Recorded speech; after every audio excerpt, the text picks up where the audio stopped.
참 생명 얻었도다. 그대여 하느냐 사랑해 주 예수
아멘. 기도하겠습니다. 주님께서 우리를 사망 권세에서 우리를 살리시고 구원하신 그 분명한 목적을 깨닫고 그 목적대로만 살아가는 우리의 믿음의 삶이 될 수 있도록 이 시간도 그 믿음을 삶을 깨달을 수 있도록 성령이여 우리 만문을 열어주시고 하나님의 말씀을 듣고 깨달을 수 있도록 은혜 베풀어 주옵소서. 예수님의 이름으로 간절히 기도드리옵나이다. 아멘. 오늘 제목은 하나님 나라의 삶을 살아야 하는 이유입니다. 왜 우리는 지난 주간에 하나님 나라는 우리 안에 있다라고 말씀하셨습니다. 그리고 오늘은 우리 안에 있는 하나님 나라. 그래서 우리는 반드시 하나님 나라의 삶을 살아야 하는 것입니다. 왜 그렇습니까? 가장 큰 이유는 우리는 지금 세상 나라에 속한 세상 나라 사람들이 아니라 우리는 분명해야 됩니다. 여러분이 구원받았음을 인정한다라면은 우리는 이미 하나님 나라의 백성이고 하나님 나라의 자녀이기 때문에 그렇습니다. 그래서 우리의 삶은 하나님 나라의 삶을 살아야 되는 것입니다. 제가 출애굽기를 많이 보긴 했는데 설마 개구리 재앙 가지고 설교할 게 있을까라고 사실은 생각했습니다. 이번 주에 이 말씀을 보다가 충격을 받았습니다. 하나님께서 이 개구리 재앙 하나 가지고도 우리가 하나님 나라의 백성의 분명한 목적을 말씀해 주시고 계시는 것입니다. 그래서 오늘 우리는 하나님 나라의 삶의 목적은 하나님을 섬기는 것이에요. 오늘 1절에 보니까 하나님께서 바로에게 이스라엘 백성을 보내게 하신 것은 그들로 하여금 하나님을 섬기게 하려 함이다라고 하나님께서 바로에게 이스라엘 백성을 보내라고 하는 분명한 목적을 설명합니다. 즉 다시 말씀드리면은 이스라엘 백성들이 출애굽하는 분명한 목적이 그들이 애굽에서 고생하는 것이 불쌍해서 하나님께서 그들을 출애굽시킨 게 아니라는 것이에요. 분명한 목적이 있습니다. 무엇입니까? 하나님을 섬기게 하기 위해서입니다. 그들로 하여금 하나님을 경배하게 하고 하나님의 일을 감당하도록 하기 위해서 그들을 불러내셨다는 것이에요. 오늘 이 말씀은 하나님께서 영적 오늘 이스라엘인 오늘 하나님 나라의 자녀인 우리들에게도 동일하게 우리를 구원하신 목적이 무엇인지를 분명히 설명해 주고 있는 것입니다. 여러분 하나님께서 우리를 구원하신 목적, 여러분 입맛 떼면은 기도할 때마다 하나님의 은혜로 나를 구원해 주셔서 감사합니다. 주님께서 나를 십자가에 죽어 주셔서 감사합니다. 나를 하나님 자녀 삼아 주셔서 감사합니다. 왜 그랬을까요? 왜 하고 많은 사람 중에 이 지구상의 수많은 사람 중에 구별하여 택하여 나를 하나님의 자녀로 삼아 주셨을까요? 이유가 무엇입니까? 이 땅에서도 잘 살고 이 땅에서 누릴 만큼 하나님의 은혜로 다 누리고 죽어서 또 천국 가서 또 영원히 누리라고? 아니면 이 땅에서는 고생만 하고 천국 가서 죽어서 영원히 잘 살아라고? 그래서 그랬습니까? 아닙니다. 분명히 하나님께서 오늘 하나님 나라의 백성인, 하나님 나라의 자녀인 우리들을 하나님께서 구원하신 목적을 분명히 설명하셨습니다. 뭐 때문에 구원하셨죠? 하나님을, 하나님 나라의 백성으로 하나님을 섬기라고 그랬어요. 하나님의 나라의 일을 하라고 하신 것이에요. 믿습니까? 오늘 우리가 지금 믿음 생활을 하고 있고 이 땅에 하나님 자녀로 살아있는 여러분이 예배하고 기도하고 여러분이 봉사하고 충성하고 여러분의 삶을, 믿음의 삶을 살아가는 모든 것의 분명한 목적은 첫 번째가 하나님을 섬기겠어요. 하나님 나라의 백성으로 하나님 나라의 삶을 살아라고 우리를 불러주신 것이에요. 그러면 우리는 하나님의 크신 은혜로 죄에서 구원받은 하나님 나라의 자녀로서 합당한 삶을 살기 위해서는 어떻게 이제부터 살아야 되겠습니까? 이제 우리는 어떻게 살아야 되죠? 자신이 가진 모든 것을 하나님을 위해 바치고 하나님께 헌신하는 모든 삶을 살아야 하는 것입니다. 하나님께서 나에게 건강을 주신 것은 건강한 육신을 통해 하나님 나라의 일에 봉사하도록 하기 위함이며 물질을 허락하심도 시간을 허락하심도 모두 하나님 나라의 일과 하나님을 섬기도록 하나님께서 주신 것이에요. 그런데도 하나님께서 우리에게 주신 그 시간과 물질을 세상 나라와 자신의 육신의 쾌락만을 위해서 사용한다면 하나님께서는 우리를 구원하신 목적에 전혀 맞지 않게 지금 살아가고 있는 것입니다. 물론 하나님은 그런 삶을 사는 자들에게는 하나님 나라의 목적에 맞을 때까지 그들을 징계하시는 것도 맞는 것입니다. 그래서 이스라엘 백성들은 40년 동안 그것을 깨닫지 못한 사람들은 광야에서 징계만 받았어요. 마태복음 6장 33절에서 그래서 우리에게 먼저는 하나님 나라의 삶을 살아가는 우리들에게 주시는 말씀입니다. 그래서 먼저는 하나님의 나라와 하나님의 뜻과 의를 구하라. 그리고 나서 그리하면 또 하나님 나라의 모든 것과 아울러 세상에 필요한 모든 것을 넉넉히 풍성히 채워 주시겠다는 게 주님의 약속의 말씀입니다. 사랑하는 성도 여러분, 지금 나는 무엇을 위해 살아가고 있습니까?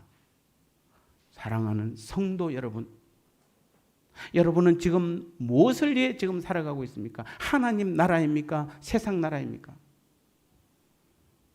하나님께서 나에게 주신 건강과 시간과 물질을 지금 무엇을 위해 사용하고 있습니까? 어느 나라를 위해서 사용하고 있습니까? 내가 정말로 구원받은 하나님의 자녀라면은 주님이 왕으로 계신 하나님의 나라에서 하나님께서 나를 구원하신 목적에 맞게 살아가야 하는 것입니다. 하나님을 섬기는 일에 나의 모든 것을 바침으로 나를 구원하신 하나님의 기대에 부응하는 우리 모두가 되셔야 될 줄 믿습니다. 두 번째로는 하나님 없는 과학은 또 물질은 재앙의 권원이 됩니다. 오늘 2절에서 보니까 하나님께서 바로가 하나님의 명령을 거절하면은 개구리로 애굽 온 땅에 재앙을 내릴 것이다 이렇게 말씀하고 있습니다. 그런데 이것은 그 앞에 나일강이 피로 변한 것만큼이나 애굽 사람들에게 충격적인 것이었습니다. 왜 하나님께서는 개구리로 재앙을 내렸을까요? 뭐 우리 한국 사람들에게 개구리가 뭐 그 정도로 혐오한 것은 아니에요. 뭐 우리 어릴 때 기억으로는 개구리만 보면 반가워서 잡는 게 일이었으니까. 뭐 그게 뭐 아무 그리고 잡아서 먹잖아요. 우리에게는 양식이에요. 필요한 고기, 어릴 때는 필요한 단백질, 굉장히 반가웠습니다. 근데 개구리가 그렇게 큰 재앙입니까? 그 당시 애굽 사람들에게서 개구리는 풍요와 다산의 상징으로, 그래서 개구리 모양의 머리를 지닌 헥터라는 여신을 그들이 섬겼기 때문입니다. 사실은 애굽이 잘 사는 이유가 무엇입니까, 여러분? 나일강 때문에 그렇죠. 근데 그 당시 사람들은 나일강도 뭐 신성하게 여겼겠지만 뭔가 우리가 지금 풍성하게 사는 데는 이유가 있다고 생각하고 그 신을 섬겼는데 그 중에 한 신이 바로 헥터라는 개구리 여신이에요. 그러니까 자신들에게 지금까지 풍요와 다산을 가져다 준 것으로 믿었던 개구리가 오히려 자신들에게 재앙을 가져다 줄 것이라고 생각하니까 이게 충격적이지 않을 수 없는 것입니다. 누구에게는? 애굽 사람들에게는. 마찬가지로 그 속에 하나님이 계시지 않고 하나님의 말씀에 순종하지 않는 한 인간이 누리는 가장 귀한 것들은 오히려 인간을 멸망으로 이끄는 재앙이 될 수도 있다는 것을 보여주고 있는 것입니다. 여러분, 가장 귀한 것이 무엇입니까? 여러분에게서 지금 여러분의 하나님 없는 여러분에게 있어서 가장 귀한 것으로 여기는 것이 무엇입니까? 여러분, 집입니까? 아니면 자녀입니까?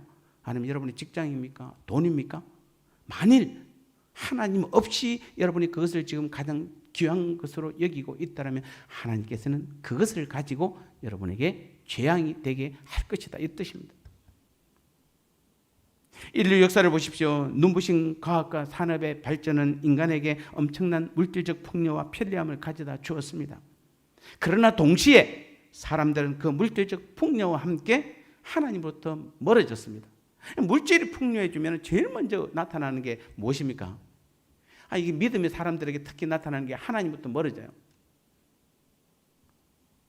즉 인간들은 하나님 대신 그들에게 물질적 풍요와 편안함을 가져다 줄 과학을 자신들의 신으로 숭배하며 섬기게 되는 것입니다. 그 결과가 무엇입니까? 하나님을 대신한 과학의 발전은 오히려 사람을 죽이는 무기로 발전해서 두 차례 세계 대전뿐만 아니라 지금도 지구 곳곳에서 벌어지고 있는 전쟁을 통해 파괴와 죽음의 비극을 만들어내고 있는 것입니다.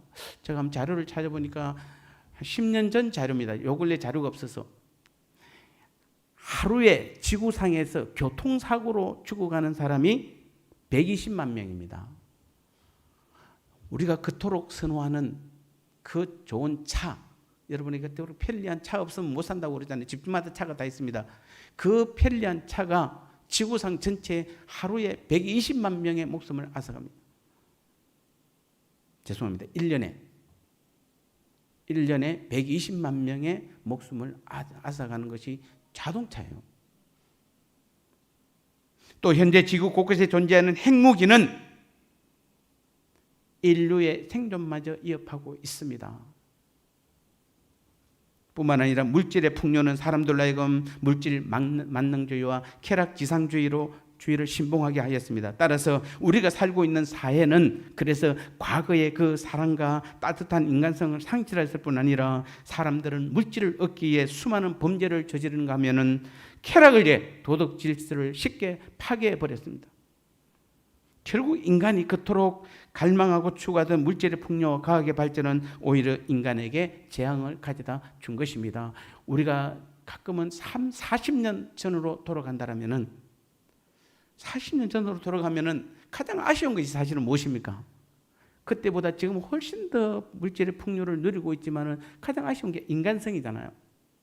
그때는 정말 뭐 하나 해도 남의 거 하나 뭐 사실 훔쳐가도 그렇게 뭐 그 고발하고 그런 적도 별로 없었습니다.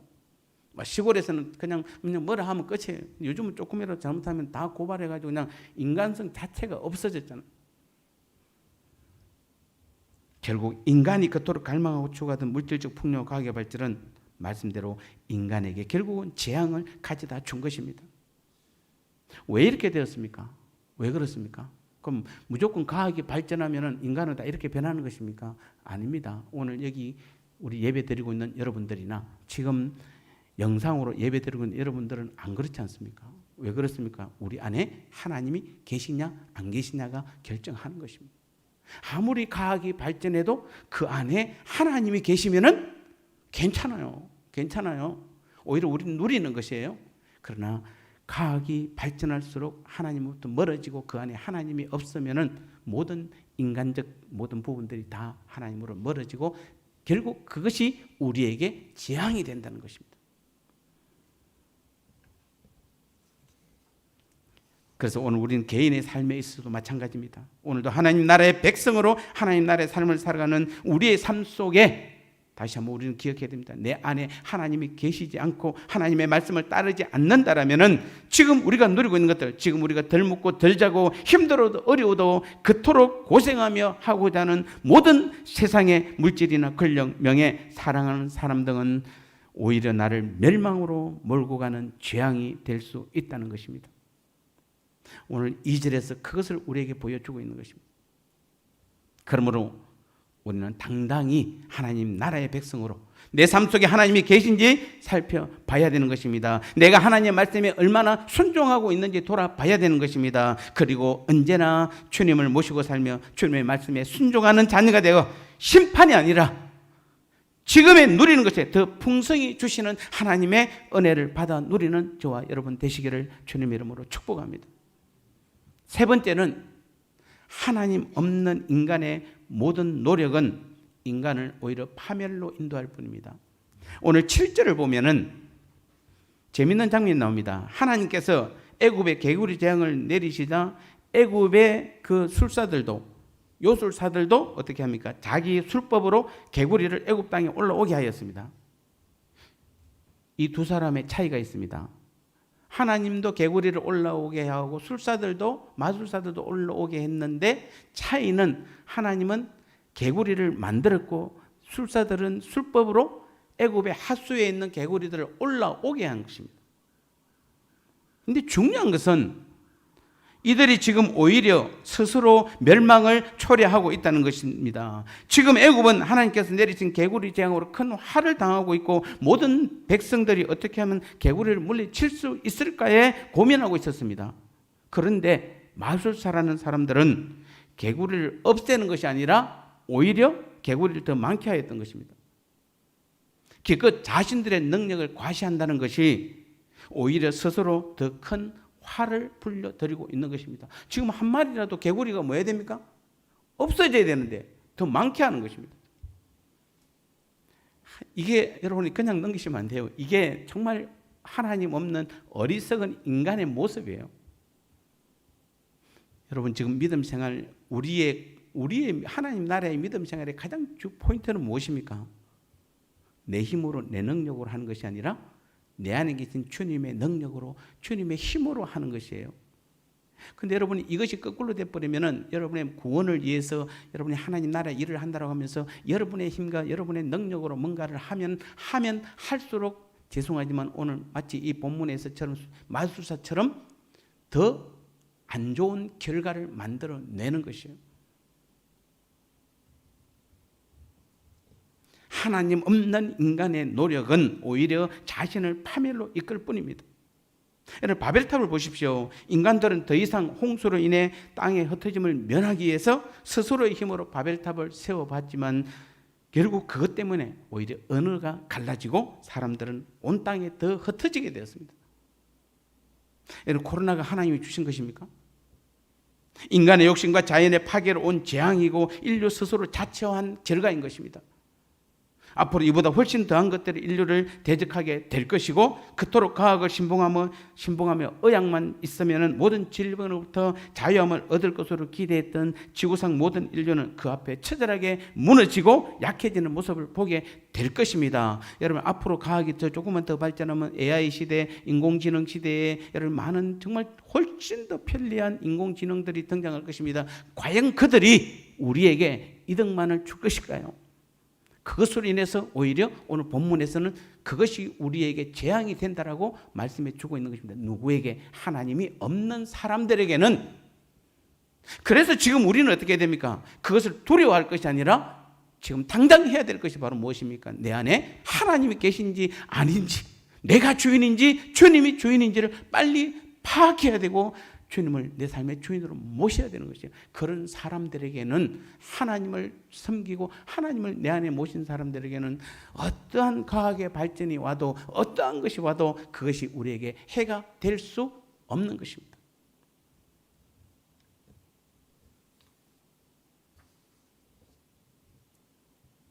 인간은 아무리 노력해도 스스로의 힘으로 선하고 유익한 것을 이루어낼 수 없는 것입니다. 인간 스스로에게는 아무런 소망이 없는 것입니다. 과학이 발전하고 우주까지 가고 하니까 인간이 대단한 것 같지만은 하나님 없는 인간은 아무것도 아니에요. 우주 날아갔다 해서 꼴랑 100km 날아가가지고 그게 무슨 대단하다고. 우리 하나님이 만든 우리에게 허락하신 우주는 몇 천억 몇 조억 강년으로 달려가도 도무지 도달할 수 없는 거리가 하나님 만드신 우주인데 꼴랑 100km 갔다고 거기서 여러분 흥분하고 그것이 최고. 이게는 말이 안 되는 것입니다. 비교 자체가 안 되는 것입니다.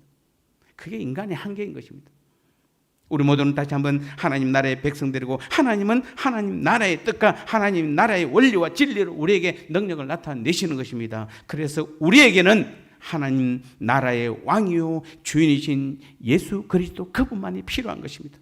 그리고 하나님 나라에서는 예수 그리스도 밖에는 우리를 구원할 자가 없으며 예수님 외에는 모든 질병과 재앙으로부터 보호할 것이 없고 예수님을 제외하고는 아무 곳에도 희망이 없음을 우리는 날마다 고백해야 하는 것입니다. 죄로 인해 멸망을 향해 치달아가고 있는 우리를 다시 회복시키고 지키고 보호할 분은 내 안에 계신 예수 그리스도 그분뿐임을 우리는 날마다 고백해야 되는 것입니다. 아무리 잘 살아보려고 노력하고 구원을 얻기 위해 온갖 방법을 동원한다 해도 그것은 불가능합니다. 우리들만이 아니라 모든 인간들에게 다 불가능합니다. 그러므로 우리는 겸손히 자신의 무능함과 아무런 소망 없음을 고백하고 하나님께로 나아가십시오. 사랑의 하나님께서는 부족한 나를 받으시고 주님 안에서 진짜로 멋있는 소망으로 우리를 채워 주실 것입니다. 그리고 그때 비로소 우리 모두는 진짜 구원의 참 소망과 이 땅에서도 풍성한 삶을 누리는 그 믿음의 삶을 살아가게 될 줄 믿습니다. 마지막 네 번째는 하나님의 말씀은 지금 당장 순종해야 합니다. 언제요? 하나님의 말씀은 언제 순종해야 됩니까? 지금 당장 순종해야 합니다. 오늘 본문이 길어서 안 읽었습니다만 여러분 15절까지 다 아시죠? 8절에서 10절을 보면은 개구리 재앙을 견디지 못한 바로가 모세와 아론을 불러 하나님께 구하여 개구리를 자신들에게서 떠나게 하기만 하면은 이스라엘 백성을 보내주겠다라고 했습니다. 그때 모세가 바로에게 어느 때에 그러면 개구리를 하수로 돌려보내기를 원하냐고 묻자 바로는 뭐라고 합니까? 내일. 신기하죠? 지금 굉장히 어려움을 겪고 있는데 바로는 그 모세가 그 언제 내가 이거 하나님께 구해서 이 모든 개구리들을 물러가게 할까요? 하니까 내일이라고 말합니다. 우린 여기서 정말 어리석고 미련한 바로의 모습을 발견할 수 있습니다. 지금 바로는 진실이든 아니든 그토록 강팍했던 자신의 마음을 돌이켜서 이스라엘 백성을 돌려보내기로 결심한 만큼 개구리로 인해 극심한 고통을 지금 당하고 있습니다. 그러니 당장이라도 모세에게 하나님께 청하여 개구리 재앙을 그치게 해달라고 요구해야 하는 것이 옳습니다. 그런데도 바로는 왜 모세에게 지금 당장이라 말하지 않냐고 내일이라고 했을까요? 우리에게도 굉장히 중요한 의미가 있습니다. 그것은 혹시라도 밤사이에 한 가닥 희망을 갖고 있었기 때문에 그렇습니다. 혹시 밤에 이 개구리들이 죽지 않을까, 물러가지 않을까, 어떤 방법이 있지 않을까라는 기대감을 가지고 내일이라고 말한 것입니다. 하루라도 하나님의 말씀을 실행하는 것을 뒤로 미룬 것입니다. 그런데 결과는 바로의 기대대로 되지 않았습니다.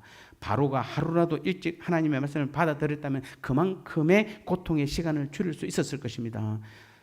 사람이 하나님의 말씀에 순종하지 아니하면은 온갖 요행을 구하고 그 말씀에 대한 실천 시기를 뒤로 미룬다고 하여도 그 일이 자신의 뜻대로 되어지는 것은 아닌 것입니다. 오히려 하나님의 말씀을 순종할 때까지 하나님께서 내리시는 그 징벌로 인해 고통만 받을 뿐인 것입니다.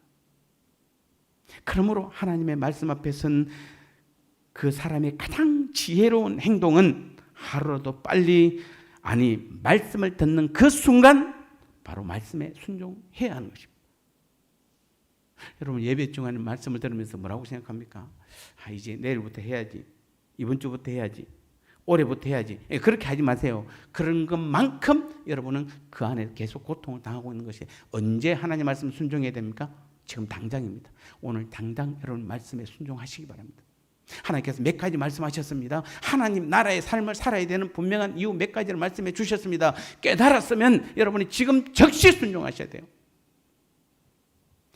15절에 보니까, 마지막 15절에 보니까 개구리 재앙으로 숨을 쉴 수 없을 정도의 고통을 당하던 바로가 모세의 기도로 개구리 재앙이 그치고 이제 숨을 쉴만 하니까 다시 마음이 완강하여져서 하나님 말씀을 듣지 않았습니다.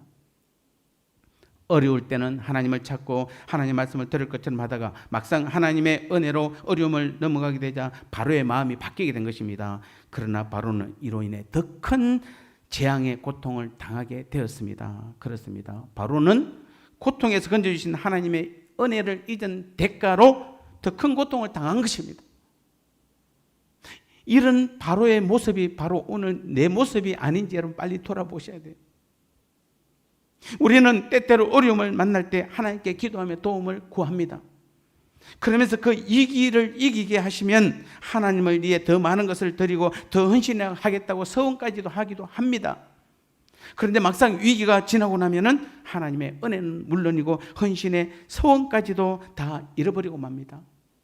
여러분 주로 죄 지을 때 어떻습니까? 죄를 짓고 나서 그 순간은 괴로워서 감히 주님의 이름조차 부르지 못한 처절한 죄인이면서 다시는 그 죄를 짓지 않겠다고 고백하고 다짐하면서 시간이 지나고 모든 죄를 용서받은 것을 느낄 때가 되면은 언제 그랬냐는 식으로 다시 그 죄를 바라보고 그 탐욕에 빠지는 모습을 수없이 많이 우리는 경험하게 되지 않습니까? 결국 바로처럼 주님께 한 서원을 잊고 제멋대로 살다가 육체적 질병에 시달리거나 재물을 잃고 나서야 하나님의 말씀에 순종했다라고 간증하는 고백하는 주위의 많은 사람들을 우리는 종종 보게 되는 것입니다. 그들이 처음부터 하나님의 말씀을 들었다면 그런 고난을 당하지 않아도 되었을 것입니다. 하나님의 말씀을 듣는 그 순간 순종하는 것만이 우리 자신을 위한 가장 지혜로운 행동임을 우리는 알아야 되는 것입니다. 사랑하는 성도 여러분, 여러분은 지금 하나님 말씀 앞에서 어떤 태도를 보이고 있습니까? 혹시 어리석은 바로처럼 어떻게 해서라도 그에 대한 순종을 뒤로 미루려고 하지는 않습니까? 어떻게 버티다 보면은 그 문제가 해결될 것이라고 생각하십니까? 어떻게 버티다 보면 코로나는 물러가고 다시 평온해질 것이라고 생각하십니까? 그것은 내게 고통만 더 가져다 줄 뿐입니다. 지금 당장 바로 지금 내가 원하시는 하나님의 말씀에 순종함으로 고난을 당하지 않고 형통한 삶을 사는 지혜로운 저와 여러분 되시기를 주님의 이름으로 축복합니다. 결론적으로 말씀드리겠습니다. 애굽의 개구리 우상들뿐만 아니라 우리가 좋다고 여기는 최고의 것이라고 여기는 그 세상의 모든 우상들은 하나님 앞에서는 악취를 풍기는 쓰레기 더미에 불과합니다. 그 풍요와 다산의 상징으로 있던 개구리가 죽어서 쌓아놓으니까 어떻습니까? 그냥 악취를 풍기는 쓰레기 더미에 불과합니다. 그들은 나에게 아무런 도움을 줄 수 없을 뿐 아니라 오히려 하나님의 진노를 사서 나를 망하게 하고 나를 고난 가운데로 끌고 가는 것입니다.